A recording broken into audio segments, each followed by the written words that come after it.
When should I change my investment allocations for retirement? This is a very important question that you need to be asking to help ensure you're on track to reach your retirement goals. Here to discuss the answer is Bruce Elfenbein. He is a certified financial fiduciary with the Retirement Company. Bruce, I know this is something you help folks do, is change their investment strategy as they are approaching and entering retirement. When should someone change their investment allocation? That's like asking, does Mitch McConnell wear boxers or briefs? And the answer is, depends. Everybody's got different tolerances, and some people are very risk averse, and they're very conservative. Other people on the other end of the spectrum become very aggressive. I actually have a meeting later this week with someone, he's 100% in equities. And even he was mentioning, I don't have guaranteed income. I said, well, yeah, that's kind of important.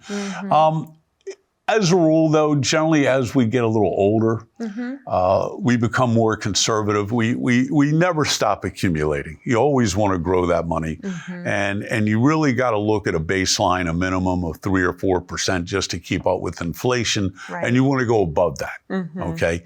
So you always want that. But again, as we start getting into our 50s and a little bit older, then we start shifting. We still accumulate, but conservation becomes really important. We do not want to lose what we have spent many years accumulating. They say the market goes up like an escalator, but comes down like an elevator. And it's true. When I think back to 2008, I had a lot of people that were saying, oh, I did great. I'm getting ready to retire. Things are great. Money saved and then, up. bam, right? Yeah. It went away. And their 401ks all of a sudden turned into a 201k. And they didn't retire. They had to work another 5 or 6 years just to get back to where they were.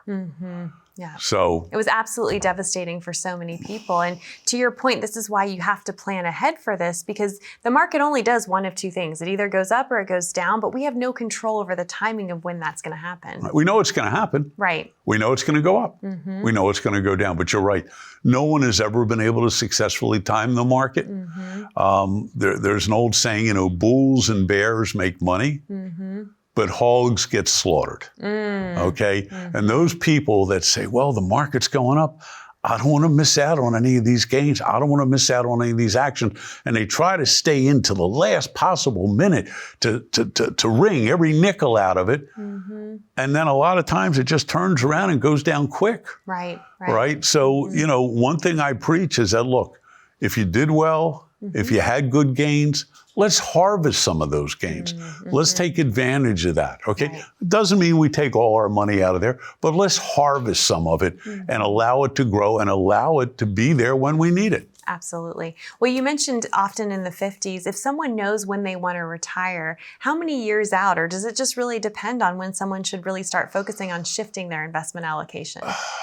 Well, you got, again, a lot of variables. When do they want to retire? How much money do they need to retire?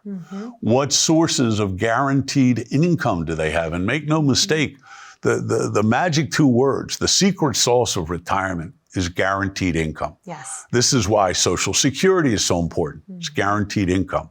If you were a government employee and you have a pension, guaranteed income. If you were on disability through the military, guaranteed income. These are things that are guaranteed. Is your guaranteed income enough to maintain your lifestyle, to maintain your standard of living? Your job's a lot easier. If not, we got to get you there. We got to figure out what that gap is and how do we close that gap so you don't ever worry about money. Seniors, they interview seniors and they say, what are your biggest concerns? Well, number 1 is running out of money. Number 2 is a chronic illness. Number 3 is death. So seniors would rather die than run out of money. Right? So, if you've made it, don't be greedy. If you made a good hit, harvest the gains, set them aside, keep growing them. just remove them from risk. Well, it really is all about income. And in order to make sure you have enough income to last you the rest of your life, you need to have a plan that accounts for the shifts that come as you approach and enter retirement. So if you would like help, we encourage you to reach out to Bruce and the team of the Retirement Company. To learn more about Bruce Elfenbein and how the team of the Retirement Company can help and serve you, we invite you to call 786-546-9302.